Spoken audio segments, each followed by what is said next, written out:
लखनऊ के नवाब वाजिद अली शाह कलकत्ता में नजरबंद क्या हुए। अवध से आया पुलाव कलकत्ता बिरयानी बन खासो आम हो गया।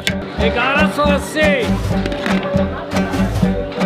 मुगलई बावर्ची खानों में फारसी नुस्खों ने एक अरसा राज किया, फिर भी काठी कबाब रोल इस शहर के एक नुक्कड़ पे इजाद हुआ। राज तो ब्रिटिश हुकूमत ने भी कई सौ साल किया, पर उनके यूरोपियन जायकों को एक जुविश परिवार ने आज तक संभाल कर रखा। चलाते हैं घर जाने का बाद मालिक को जिम्मा। शायद इस शहर का मिजाज ही शाही है। कल जो कलकत्ता था आज भी वही है। जो भी आया उसे इस शहर ने अपनाया, अपने बगल में बिठाया और अपने दस्तरखान का एक कोना उनके जायकों से भी सजाया। उसी अवधी मुगलई, यूरोपियन और चाइनीज जायकों से आज होगी मेरी पहली मुलाकात, और कोलकाता की इस दूसरी शाही दावत में आपका खैर मकदम है। तुम्हारे ही पहुंचा कोलकाता।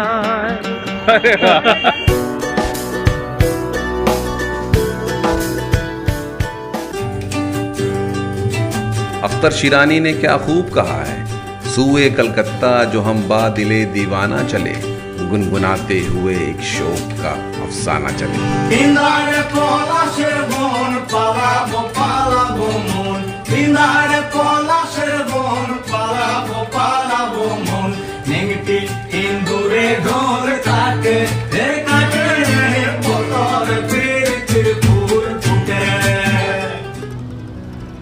कोलकाता में नए जायकों की तलाश में मुझे आज न्यू मार्केट पहुंचना था। मैं फिर से शहर दस्तूर एक पीली टैक्सी में सवार हुआ और ये सोचते हुए निकला कि इस ऐतिहासिक शहर में होगी कोई आज के नए दौर की मार्केट। लेकिन धर्मतला के इस इलाके में दाखिल होते ही काया ही पलट गई, मानो यूरोप का कोई पुराना शहर आ गया हो। विक्टोरियन आर्किटेक्चर की बूढ़ी लाल ईंटों से बुनी ये इमारतें आजादी की वो जियारत गाहें हैं जिसमें गुलामी आज भी दफन है, जो सबूत है इस देश की आजादी का और इस शहर की सहनशीलता का, जिसने सबसे पहले देखा था इस आजाद हिंदुस्तान का ख्वाब। टैक्सी ब्रेक के झटके से रुकी और मेरे ख्यालों को तोड़ते हुए आवाज आई, दादा यही है न्यू मार्केट। 1757 में बंगाल के आखिरी नवाब सिराजुद्दौला को जंग पलाशी में खत्म कर ब्रिटिश ईस्ट इंडिया कंपनी ने बंगाल पे हुकूमत कायम की, तो वॉरेन हेस्टिंग ने 1772 में ब्रिटिश इंडिया की पहली राजधानी मुर्शिदाबाद से कलकत्ता में तब्दील की। 1857 की क्रांति के बाद क्वीन विक्टोरिया की हुकूमत लागू हुई और ब्रिटिश राज का दौर शुरू हुआ, तो बगावत को कमजोर करने के लिए 1858 में अवध के नवाब वाजिद अली शाह को कलकत्ता में नजरबंद कर दिया गया। और ब्रिटिश हुकूमत की इसी दौर में कलकत्ता में 150 सालों से आबाद ब्रिटिश नागरिकों को बाजारों में हिंदुस्तानियों के छूते कंधे जब नागवार हो गए, तो 1874 में सर स्टुअर्ट हॉग ने लाल ईंटों से विक्टोरियन गॉथिक आर्किटेक्चर का ये बाजार खालिस गोरों के लिए बनवाया, जिसका नाम रखा गया न्यू मार्केट। उसी न्यू मार्केट में एक मुगलई जायका ऐसा घुसा कि गोरे भी उसके कायल हो गए। नवाब वाजिद अली शाह की टोली में यूपी से आए एक नौजवान शेख हसन रजा ने आप दाना की फिराक में न्यू मार्केट के इसी ठिये पे बांस की काठियों पर सिके कबाबों को पराठों के साथ गोरे साहेब और मेम साहिबों को परोसा, तो उन्होंने तेल की गंदगी से बचने के लिए कबाबों को पराठों के भीतर लपेटकर कागज की परत में परोसने का मशवरा दिया। और इसी सहूलत के तहत पैदाइश हुई कलकत्ता काठी कबाब रोल की, और 1938 से उनके बेटे शेख निजामुद्दीन के नाम से आबाद निजाम सी है मेरे जायके की पहली मंजिल। अंग्रेजों के जमाने की ये मार्केट है, पूरा कोलकाता यहाँ पर शॉपिंग करने आता है। हम ये मार्केट में घूमेंगे और देखेंगे कोलकाता का जबरदस्त जायका यहाँ कैसे परोसा जाता है। मैं इस शहर कोलकाता में खोए हुए उस हैरान बच्चे सा था जिसने वक्त को गलियों में फिरते हुए देख लिया था, जिसका मैंने पीछा किया तो वो चौराहे की इस लाल इमारत के 100 साल पुराने उस दौर के भीतर छुप गया, जिसकी खिड़कियों से रिश्ता चिरांद वाला धुआं निजाम्स में दाखिल होने को मजबूर कर रहा था।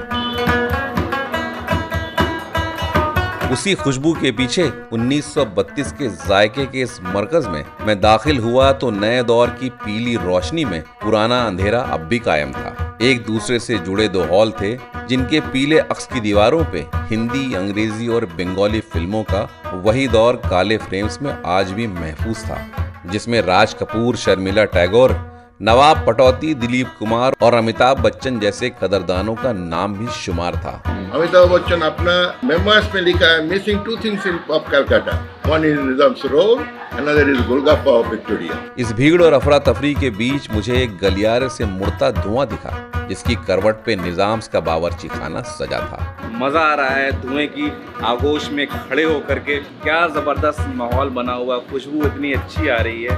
अंगीठी अभी तैयार की जा रही है, कोयले उसमें दिख रहे हैं, पराठे एक तरफ तैयार हो रहे हैं, एक तरफ काठियों में बोटियां गुथी जा रही हैं, जिसको फिर अंगारों पे सेका जाएगा और उस सीखने के बाद जब ये गर्मा गर्म पराठों में जाएंगी तो कहीं तैयार होगा काठी कबाब रोल।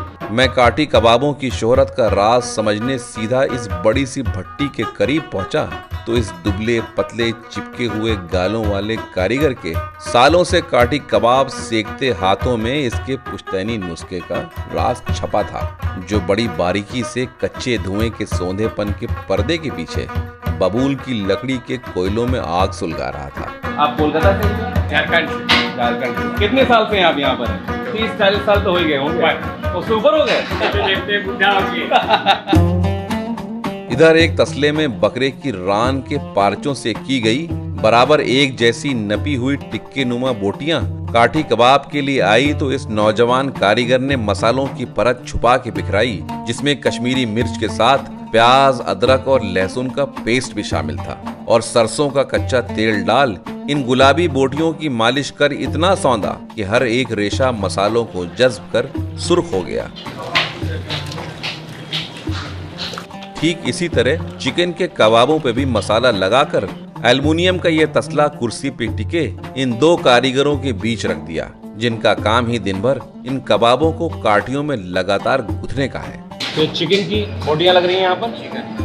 बांस के इन लहराती 2 फुट लंबी डंडी नुमा लकड़ी की सीखों को बंगाल में काठी कहा जाता है और इस काठी के एक सिरे को ये कारीगर पीतल की नुकीली टोपी पहनाते और नोक से कबाबों को पिरोकर काठी पे सवार कर देते। ये दोनों कारीगर बड़ी शिद्दत से नजरें टिकाए हर सीख में 5-5 बोटियां पिरोकर तसले पे ही काठी के गुच्छे तैयार कर रहे थे। वाह भाई वाह।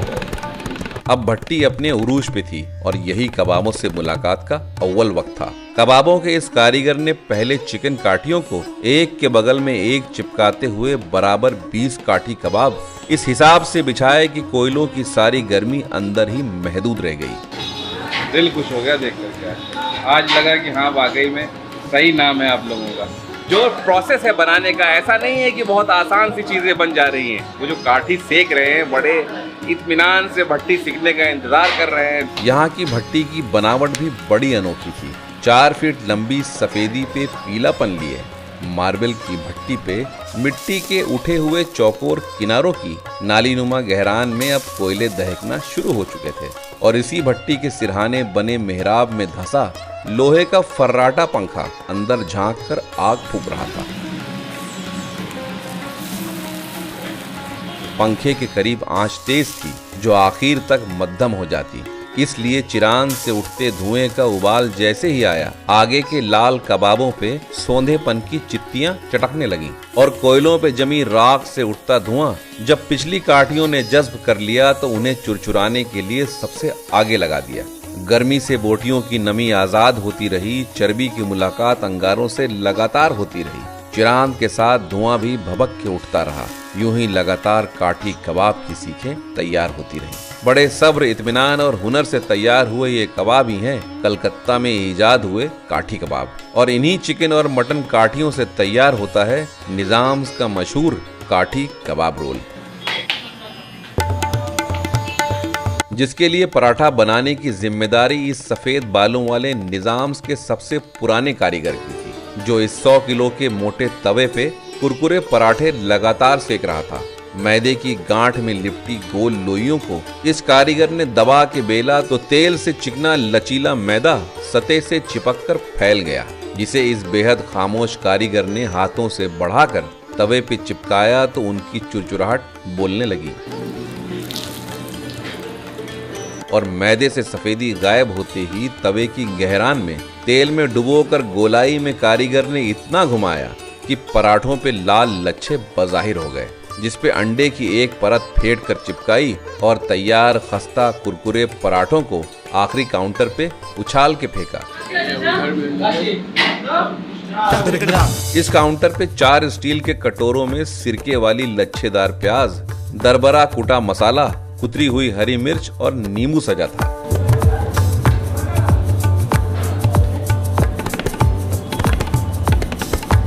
इस नौजवान कारीगर ने पराठों पे कबाबों को बीच में उतार कर दरबरे खुशबूदार मसाले को बुरका और उस पे रसीली सिरके वाली प्याज, हरी मिर्च और नींबू निचोड़ कर लपेटा तो कुरकुराहट के सुर पे काठी कबाब रोल तैयार हो गया।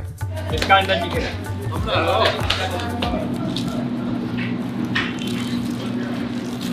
भूख से बेचैन में टेबल की तरफ बढ़ा तो काउंटर में सजे पीले जायके पे नजर पड़ी, जिसका नाम बेगम पसंद था, इसलिए चखना लाजमी हो गया। ये है कोलकाता का आइकॉनिक निजाम्स का मटन काटी रोल। बेचैन जुबान ने रोल से जैसे ही इश्क फरमाया, मटन कबाब और पराठे का रस एक साथ मिल के आया।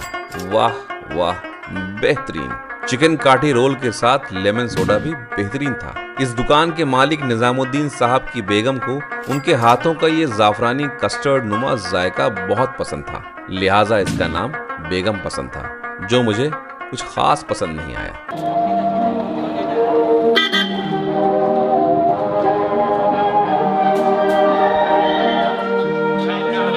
खाने की भाई लाइन से दुकानें हैं यहाँ पर। मैं निजाम से निकला तो दोपहर हो चुकी थी और कोलकाता के ये बाजार भीड़ और मौसम दोनों से गर्म हो चुका था और मुझे तलाश थी इस शहर के जायके की शान की, जो है कलकत्ता की आलू वाली बिरयानी। अच्छा, ये है मेरे पीछे कोलकाता का बहुत ही आइकॉनिक रेस्टोरेंट और जहाँ की बिरयानी बहुत ही ज़्यादा मशहूर है और कोलकाता की one of the best biryani की अगर बात की जाएगी ना तो अमीनिया बिरयानी का भी नाम बहुत ऊपर आएगा। Calcutta became a triangle of 3 Islamic cultures, one of Tipu Sultan, one of Murshidabad Nawab, and one led under the captaincy of Wajid Ali Shah. नवाब वाजिद अली शाह का दौर खत्म होने को आया तो उनके शाही बावर्ची खाने से इजाद हुई कलकत्ता बिरयानी अवाम में आम सबसे पहले जकरिया स्ट्रीट के 2 अड्डों ने की, रॉयल इंडिया होटल और अमीनिया रेस्टोरेंट, जो आज भी आबाद रखे हैं। वो 150 साल पुराना जायका जिसका पूरा कोलकाता आज भी दीवाना है और वही दीवानगी परोसी जाती है निजाम से थोड़ी ही दूर पर जबरन जवान की गई इस बूढ़ी सफेद इमारत में, जिस पे बड़ा सा अमीनिया लिखा था।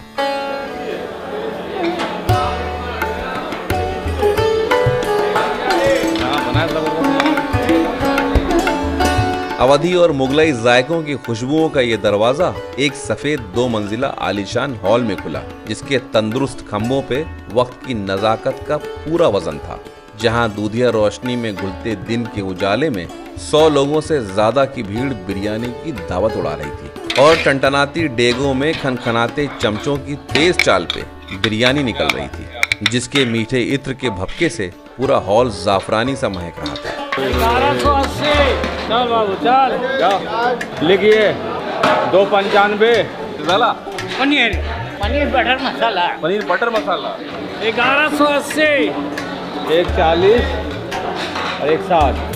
और पूरे आस्तीन की कत्थई पोशाक में जायकों को कोड में चीखते वेटर्स जायकों से लदी सफेद बोन चाइना की दर्जनों भारी प्लेटें बड़े आसानी से उठाकर टहलते हुए परोस रहे थे। 350 कुर्सियों वाले इस अमीनिया रेस्टोरेंट का लगभग हर कोना भरा था। इतनी भीड़ एक छत के नीचे मैंने पहले कभी नहीं देखी थी।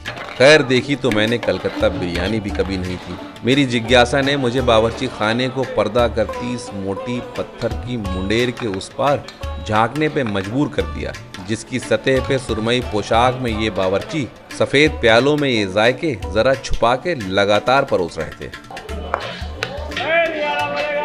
कलकत्ता के अवधी बावर्ची खानों में ही इजाद हुआ ये सफेद कोरमे का प्याला दही प्याज की मिठास और साबुत कश्मीरी मिर्च से झांकते इस अवधी दस्तरखान के पतले शोरबे को रिजाला कहते हैं। ये क्या चीज़ है ये? अमीनिया। और ये है यहाँ की आइकॉनिक और स्पेशल डिश जिसको कहते हैं अमीनिया स्पेशल। इसमें क्या कहा जाता है? एक आलू देते हैं, टमाटर देते हैं, प्याज, गाजर, सब कुछ साथ में बनता है। उसी अवधि दम की तकनीक से बंगालियों को रिझाने के लिए अमीनिया के बावर्ची खाने से इजाद हुआ एक और खुशबूदार झोल नुमा शोरबा, जिसे अमीनिया स्पेशल के नाम से शोहरत मिली।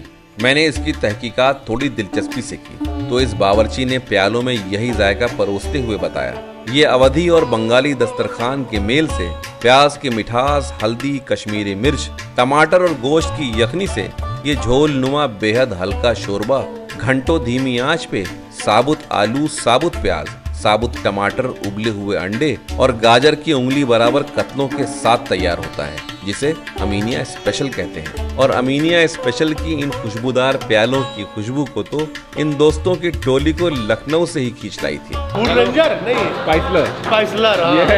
हम लोग शान से आए, जहाँ पे नॉनवेज की शान है जो शहर। हाँ, लखनऊ से आए हैं आप लोग। अरे वाह। और मेरी नजर प्लेटों में सजे इन दो पसंदा कबाबों के जोड़ों पे पड़ी तो मुझे ये बड़े अनोखे लगे। पार्चों को पसंदों की परतों में गलावट और मसाले गोलाई में लपेटकर सेक कर तला गया था, जिसे यहाँ पसंदा कबाब कहते हैं। दर्जन भर जायकों की नुमाइश करते ये अवधी मुगलई दस्तरखान के बर्तन कलकत्ता में दिल्ली और लखनऊ की गहरी डेगों के मुकाबले इस पूरे इलाके के मुगलई बावर्ची ये खास खुले मुंह के लगन नुमा फैली डेगें इस्तेमाल करते हैं। तांबे के इन डेगों पे थी वही लाजमी कलई और सालों के इस्तेमाल से उम्र दराज धुंधली हो रही कलई वाली दम से सिली एक ताजी कलकत्ता बिरयानी की डेग बावर्ची खाने से आई तो इसके राज पे पर्दा डालने अमीनिया के मैनेजर फौरन आए और पहले अमीनिया की कहानी बेपर्दा की। अमीनिया हम लोगों का काफी पुराना रेस्टोरेंट है ये वाला जी, 1929 से है ये। दरियाबाद से बिखरकर 1857 की म्यूटिनी में शरीक अब्दुल करीम के वालिद ब्रिटिश ऑफिसर्स की दबिश से कलकत्ता में खाने के कारोबार के पीछे छुपकर आबाद हो गए। एक दिन अब्दुल करीम के बेटे ने जकरिया स्ट्रीट पे पहलवान होटल की तरफ इशारा कर बिलख कर रोते हुए कहा कि ये होटल उन्हीं के परिवार का है। बच्चे की मोहब्बत में बाप ने पहलवान होटल खरीदकर उसी बेटे मोहम्मद अमीन के नाम से अमीनिया कायम कर दिया, जहां से कलकत्ता की आलू वाली बिरयानी का दौर शुरू हुआ। उसी दौर की बिरयानी का घूंघट इस कारीगर ने एक चाल में हटाया तो जाफरान और मीठे इत्र में घुले मसालों का भपका सीधे मेरे मुंह पे आया और दूध और जाफरान से छींटी पीलेपन के धब्बों वाली दमपुख्त कलकत्ता बिरयानी उजले 1 अंगुल के लंबे लंबे अरवा बासमती चावलों से रोशन हो उठी।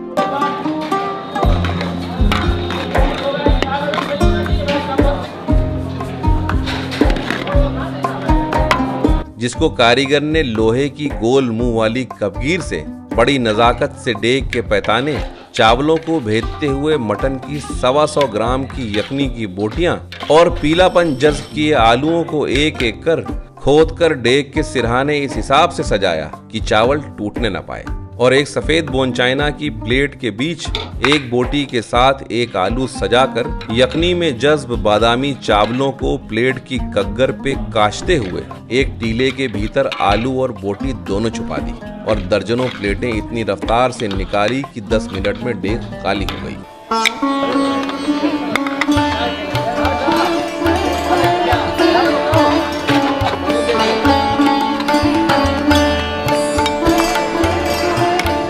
कलकत्ता के मुस्लिम दस्तरखान में इस बिरयानी के साथ ये लटपटा दानेदार मसालों में भुना गोश्त लाजमी जोड़े में परोसा जाएगा, जिसे चाँप कहते हैं। चाँप किसी भी तरह के हड्डीदार गोश्त से बनेगी और चिकन चाँप एक खास किस्म के व्हाइट कॉक के लेग से ही बनेगी। इन नए अवधि मुगलई जायकों से पहली मुलाकात और अधूरी तफ्तीश में नुस्खों के छुपे राज को अब चखने का वक्त था।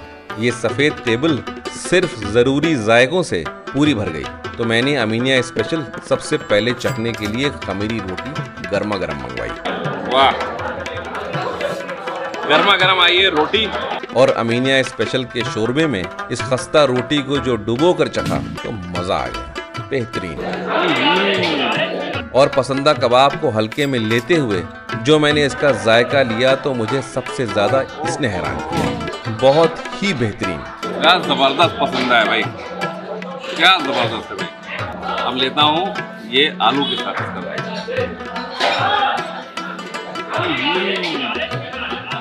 बात है भाई आलू में, आलू में बात है।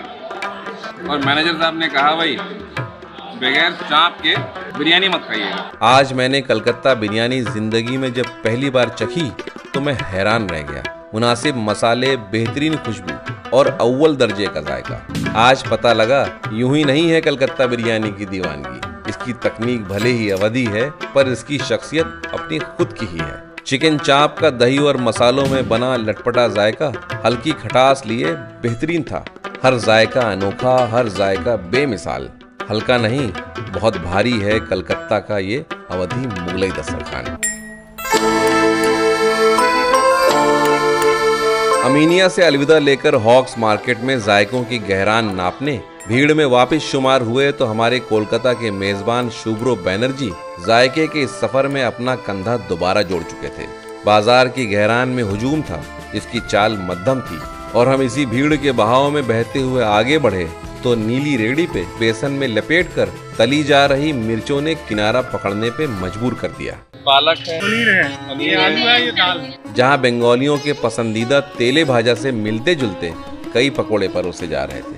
तेले भाजा यानी तेल में तली हुई भाजियां। शुभ्रोदा और मैं रेहड़ी से चिपक के खड़े हुए तो तेल के कटे कनस्टर की आड़ में एक बर्नर के चूल्हे के ऊपर चढ़ी एक लोहे की काली कढ़ाई में ये दुकानदार मूंग के पापड़ तल रहा था और नीले बक्सों पे टिकी स्टील के सीनी नुमा ढक्कनों में 4 किस्म के ताजे पकोड़े सजे थे।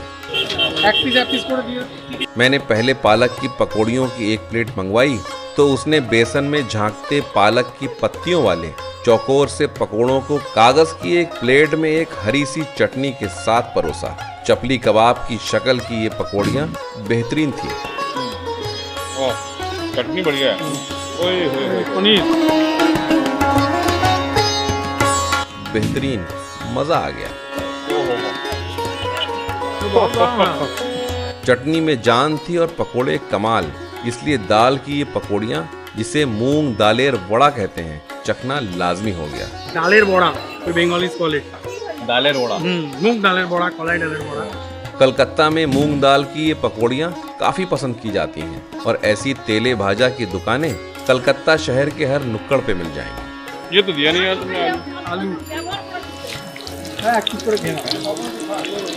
बेसन में लिपटे आलू के तिकोने गुटके मैंने ऐसे पहली बार देखे थे। दुकानदार ने इसे भी हरी मिर्च और आंवले की धुएंधार चटनी के साथ परोसा। गर्मा गर्म जायकेदार ये आलू चटनी के साथ कमाल थे, बहुत ही बेहतरीन। देसी स्टाइल पोटैटो भाजी लाइए।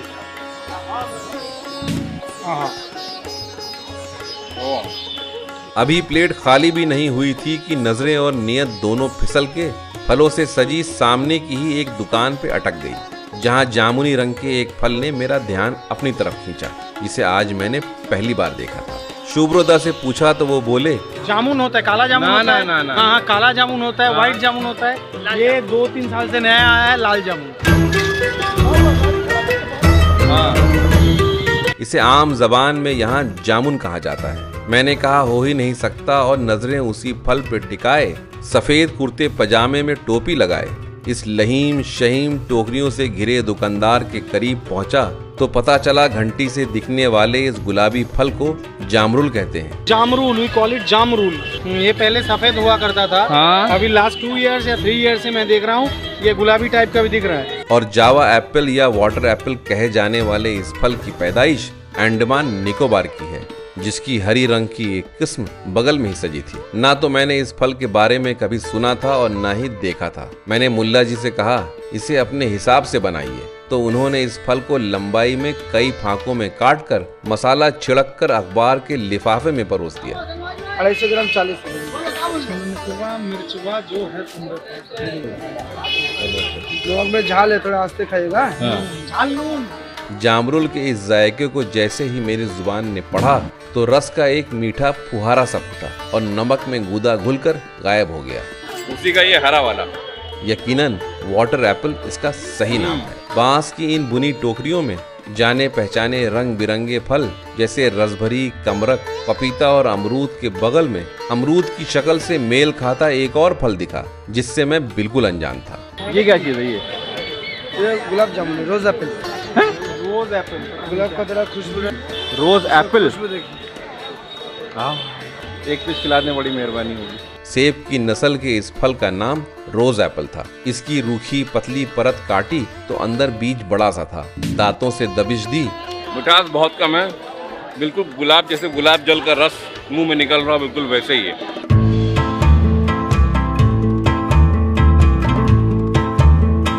कुदरत के इन बेहतरीन करिश्मों से अलविदा लेकर न्यू मार्केट की इन रोड को घेरती दुकानों से तंग जगह में खरामा मैं और शुभ्रोदा थोड़ा आगे बढ़े तो एक कोने थोड़ी सी जगह में एक खोंचा फंसा सा खड़ा था जिसपे बंगाली दस्तरखान का सबसे चटोरा जायका सजा था, जिसे कलकत्ता में पुचका कहते हैं। पन्नी में लिपटे मुंह तक भरे ये पुचके शक्लन ज्यादा सौंधे और ज्यादा बड़े भी थे।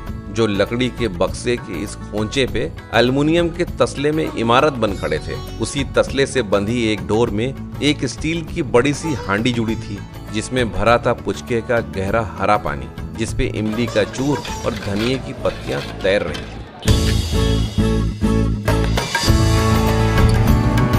माथे पे लाल तिलक की परछाई वाले इस नौजवान ने नायलॉन की पुरानी रस्सी से बांधा था पुचकों का हर वो जायका जिसकी खटास लोगों की जुबान पे लगातार खुल रही थी।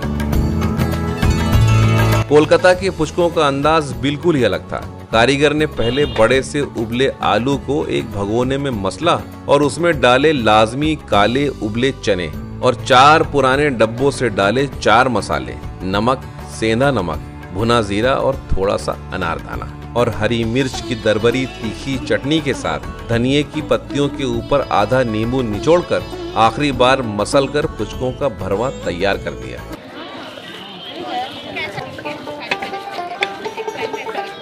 फिर एक पुचके की ऊपरी परत उल्टे हाथ के अंगूठे से भेद कर उसमें सना हुआ आलू का मसाला भर पुचके में ये माशी रंग का पानी बस थोड़ा सा भरा और मेरे फैले हाथों में इस छोटे से दोने में रखा तो मैंने राल से मुंह खाली किया और जितना हो सका उतना बड़ा मुंह खोल के पुचकों को जुबान पे लगातार फोड़ा तो तेज खटास पे मिर्चों की तेजी आई।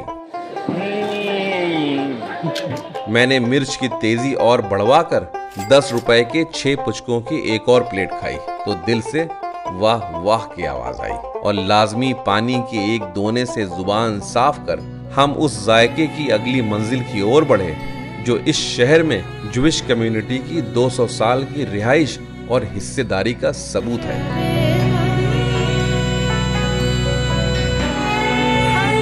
18वीं शताब्दी में इराक के बगदाद और सीरिया से आए बगदादी ज्यूज कलकत्ता में इंडिगो, कॉफी, रेशम, चीनी, मसाले और अफीम के कारोबार में इतना आबाद हुए कि उनकी आबादी भी 5000 हो गई। उनकी रूहानी जरूरत के लिए 1856 में डेविड जोसेफ एजरा ने तामीर की कलकत्ता की पहली बेथ एल सिनेगॉग यानी ज्यूस की इबादतगाह। तो उनके ज्यूइश दस्तरखान को नाहूम इजराइल मॉर्डेकाई ने 1902 में पहली बार इस शहर में अपने नाम नाहूम्स बेकरी के जरिए सजाया। कलकत्ता में धुंधली हो चुकी कई तहजीबों में बचे हैं ज्यूइश तबके के ये आखिरी 25 जीव, जिसमें से एक परिवार 3 नस्लों के बाद 122 सालों से आबाद रखे हैं नाहूम्स एंड सन्स का वही यूरोपियन जायका, जिसकी बेकरी का कलकत्ता में आज भी कोई सानी नहीं है।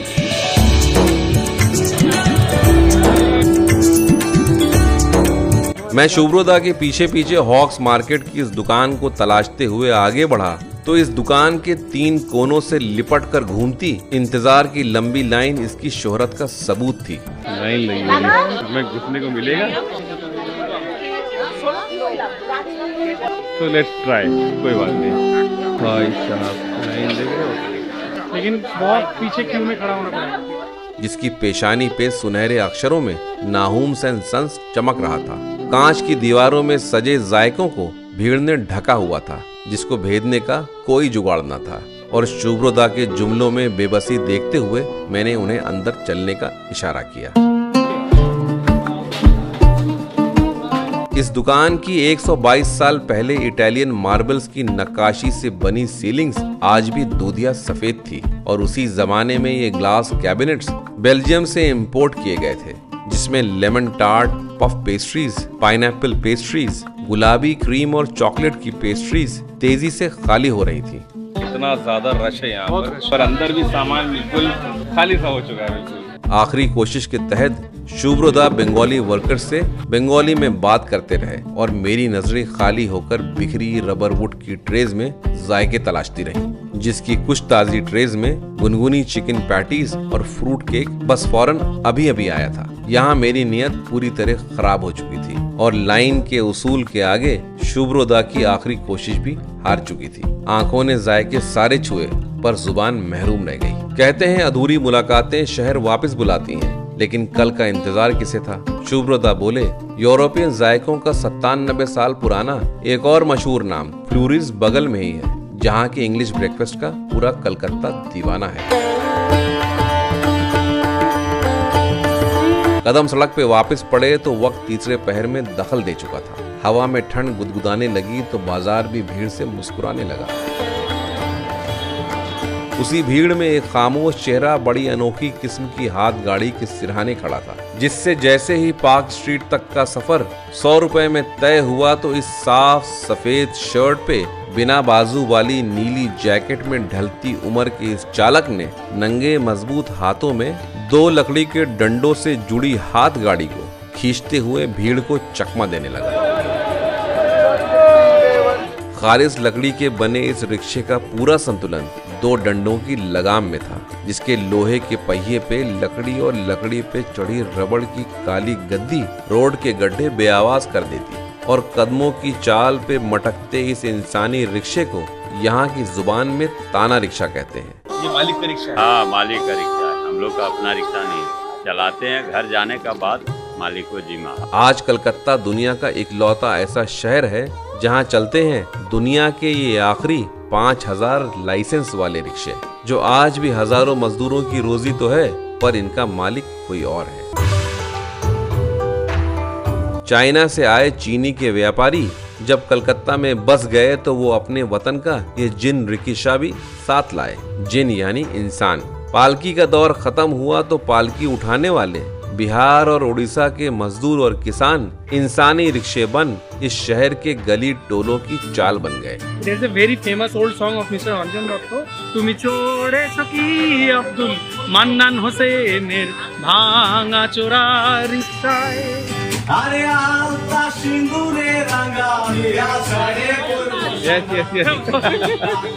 आप कैलकाटा में? Yes. सैकड़ों पुरानी इमारतों के गलियारे से गुजरता हमारा सफर जैसे ही पार्क स्ट्रीट पे खत्म हुआ तो मैं चाइना से आए कलकत्ता के दस्तरखान में शामिल हो चुके चाइनीज कुजीन के चिकन डम्पलिंग से मिला, जो आज मोमो के नाम से मशहूर है। कौन सी जगह? काफी पॉपुलर जगह लग रही है, काफी लोग खड़े हुए हैं यहाँ पर। क्यों दादा, कौन सी जगह है ये? पार्क स्ट्रीट है। काफी पुरानी शॉप है क्या ये? हाँ। और जूडियो के सामने लगी भीड़ इन जूडियो मोमो की शोहरत बयान कर रही थी, जहाँ रेहड़ी नुमा इस दुकान पे 4 मंजिला भाप छोड़ते मोमो के बर्तन से एक चचा स्टील की छोटी छोटी प्लेटों में महीन परत में सिले हुए 6 चिकन मोमो लगातार निकाल रहे थे, साथ में लाल मिर्च की जहरीली चटनी और एक स्टील की कटोरी में चिकन सूप। इसकी प्राइसिंग क्या है? अनजाने में मिली इस जगह पे मैं भीड़ देख कर रुका था, क्योंकि ये शहर तो वो शहर है जिसने हिंदुस्तान को देसी चाइनीज का तोहफा दिया है, और उसी तोहफे की पहली प्लेट जैसे ही मेरे हाथ में आई, क्या बात, क्या बात। हमने फुटपाथ पे कटे इस मोखले में तशरीफ टिकाई। पहले तो चखते हैं भाई सूप। हाँ, चखिए, गरम है। हम लोग रास्ते से गुजर रहे थे, इतनी भीड़ लगी हुई थी वहाँ पर मोमो वाले के पास, रुकना पड़ गया। और लाल मिर्च की चटनी में लपेट के जो रसीले मोमो का पहला जायका लिया तो जुबान हैरान रह गई। वाह वाह वाह, मेरे आज तक के सबसे यादगार मोमो में ये शामिल हो गया। मजा आ गया, मजा आ गया। I am strolling along, just minding my business. Calcutta की अंग्रेजी रईसी और शान और शौकत को बयान करते इस पार्क स्ट्रीट पे था हमारे इस सफर का वो अधूरा यूरोपियन दस्तरखान जो वक्त के इम्तिहान के बावजूद 97 सालों से शोहरत के उसी मकाम पे खड़ा है। जैसा ज्यूरिख से आए जोसेफ और फ्रीडा फ्लूरी ने अपने नाम से 1927 में शुरू किया था ये फ्लूरीज। फ्लूरीज ऑब्वियसली बहुत ही फेमस जगह है। फेमस जगह है और पार्क स्ट्रीट आओ तो फ्लूरीज आना भी जरूरी ही है। काजल से काले पत्थर के गेट से बड़े ही फैंसी और महंगे माहौल में हम दाखिल हुए तो कांच की दीवार से पार्क स्ट्रीट को झांकती इकलौती खाली काले ग्रेनाइट की ही एक टेबल पे हमें जैसे ही जगह मिली। यहाँ का जो इंग्लिश ब्रेकफास्ट है वो काफी ज्यादा पॉपुलर है तो हमने रिकमेंडेशन पे ऑर्डर किया एक इंग्लिश ब्रेकफास्ट जिसकी कीमत 1000 रुपए थी। शहर के रईस तब से आज तक इसी छत के नीचे जमा होते हैं। मैं भी खुद को उसी सुनहरे दौर में महसूस कर रहा था कि बोन चाइना की सफेद प्लेटों ने टकराते हुए खाने की आमद का ऐलान किया तो गुलाबी शर्ट में एक मोहतरमा ने जायकों से भरी एक प्लेट मेरे सामने रखी जिसमें 3 अदद ग्रिल्ड चिकन सॉसेजेस, 2 तह लगे गुलाबी चिकन सलामी के साथ ग्रिल्ड मशरूम और आधे टमाटर पे कालेपन की एक भुनी परत चढ़ी थी और 2 कत्थई कुरकुरे हैश ब्राउन्स के साथ प्लेट के बीचों बीच 2 सनी साइड अप थे। एक गिलास ताजे तरबूज के जूस के साथ पहली कटोरी में राजमा नुमा बेक्ड बीन्स थी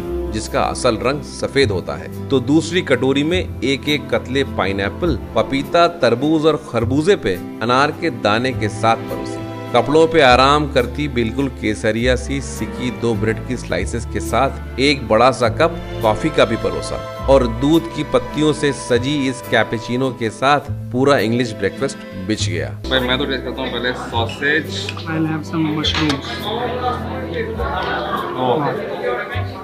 These are butter mushrooms. मैंने सबसे पहले सॉसेज चखा तो ये क्रीमी सॉसेज घुलने लगा।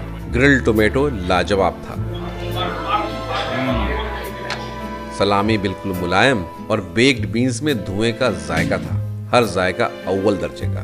Hash brown, sunny side up.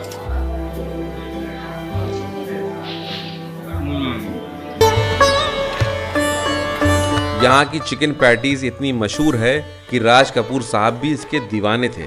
ये खस्ता परतों वाली गोल पैटी की पोटली एक बटन से बंद थी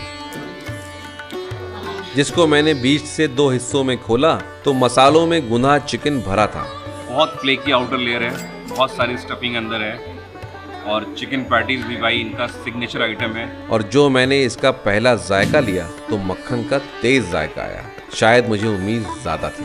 स्ट्रॉबेरी क्यूब करके कोई केक है इनका, वो ट्राई करेंगे और वो कहते हैं कि यहाँ पर हमेशा से बन रहा है। और ये है यहाँ की हेरिटेज स्ट्रॉबेरी क्यूब। कहते हैं गुलाबी क्रीम की गाढ़ी परतों वाली ये रेसिपी 97 सालों से आज भी वैसी ही बनती है। मैंने और शुभ्रोदा ने इसका जायका एक साथ लिया। जायके ने हैरान तो नहीं किया, बस उन लम्हों को चखा दिया जहाँ हम कभी जा नहीं सकते। जैसे बचपन की याद आ गई हो, जैसे कभी ये जायका पहले चखा हुआ हो। फ्लूरिस से अलविदा लेकर हम निकले तो हॉक्स मार्केट में सूरज बुझने को तैयार खड़ा था और वक्त की थपकियों में ये लाल इमारतें ऊँघने लगी तो बाजार में भीड़ और भी टिमटिमाने लगी और हम पैदल आधा शहर घूमते हुए आ पहुंचे अपनी जायके की आखिरी मंजिल जहां शुभ्रोदा खासकर चखाने लाए थे बंगाली मुगल दस्तरखान का एक मशहूर जायका, टिकिया कबाब। This place is famous for its mutton tikka paratha, then roll, then biryani and tandoor. हम साइमा रेस्टोरेंट में दाखिल हुए तो भीड़ जायकों के इंतजार में थी। उल्टे हाथ पे लगातार काठी रोल तैयार हो रहे थे और इसी गलियारे से जुड़ा एक महीन जीना था जिसपे तिरछे होकर गुजरना पड़ रहा था। ये जीना एक मेज़ेनाइन से हॉल में खुला जहां 5.5 फुट पे सिर से टकराती छत के नीचे लगभग 10 से 12 टेबल्स पे भीड़ कसना शुरू हो चुकी थी। कॉलम्स पे लेदर की कत्थई गद्दी चढ़ी थी जिस पे टकराते सिरों को बचाते हुए हम काले पत्थर वाली इस टेबल पे जैसे ही बैठे, शुभ्रोदा ने खुले हुए काठी कबाबों के साथ मुगलई पराठा और टिकिया कबाब मंगवाया। इन्होंने पूछा कि आपने क्या टिकिया कबाब अभी खाया है मटन का? मैंने कहा भाई नहीं खाया है, तो इसीलिए हम लोग आधा कलकत्ता घूमते हुए बिल्कुल आधे घंटे से चलते चलते चलते कितना चले होंगे, कितना कम से कम 2-3 किलोमीटर तो बाइक चला करके लाए। 3 किलोमीटर तो चले। अच्छा, ये हर मोड़ पर बोले बस आ गया, हर मोड़ पर बोले आ गया। ये इतनी मेहनत का कबाब है, अब हमारे पेट में शायद इतनी जगह बन गई होगी कि हम पराठे कबाब और ये मटन टिकिया कबाब अब उतार पाए। एकदम। जब मुगल ढाका आबाद हुआ तो मुगलिया बावर्चियों ने कुछ जायके बंगाली नुस्खों के मेल से इजाद किया, जिसमें से एक है बड़ी सी सुरमई कढ़ाई में ये टिकिया कबाब। और ये कुटे हुए कीमे और चने की दाल में बने मोटे मोटे तले हुए कबाबों को रोगनी लटपटे शोरबे में देर तक पकाकर मसाले के साथ एक काली प्लेट में परोसा गया, और साथ में काली प्लेट में ही आया प्याज और शिमला मिर्च के लच्छों में तला गया चिकन काठी कबाब। और इन दोनों जायकों को चखने के लिए था ये कुरकुरा तला हुआ लच्छा पराठा। पराठे के एक निवाले में मैंने काठी कबाब के साथ सब कुछ लपेटते हुए इसका जायका लिया। ये बढ़िया है। और टिकिया कबाब को जो मैंने चखा तो उम्मीदों पे पानी फिर गया। होता है कभी कभी। ये आपको कुछ ठीक सा नहीं लगा? I can understand.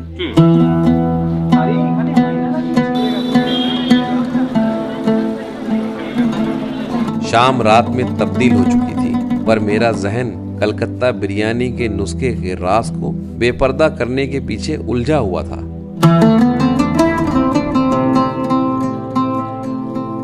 क्योंकि लगभग हर मशहूर दुकान ने मुझे बावर्ची खाने में घुसने से मना कर दिया था। जब सारी उम्मीदें नाकाम हो गईं तो मैंने अपने स्कूल के बचपन के एक दोस्त से मदद मांगी और बेपर्दा करने की कोशिश की कलकत्ता की वो बिरयानी जिसका पूरा शहर दीवाना है। और इसी जद्दोजहद की कहानी सुनाऊंगा मैं कल।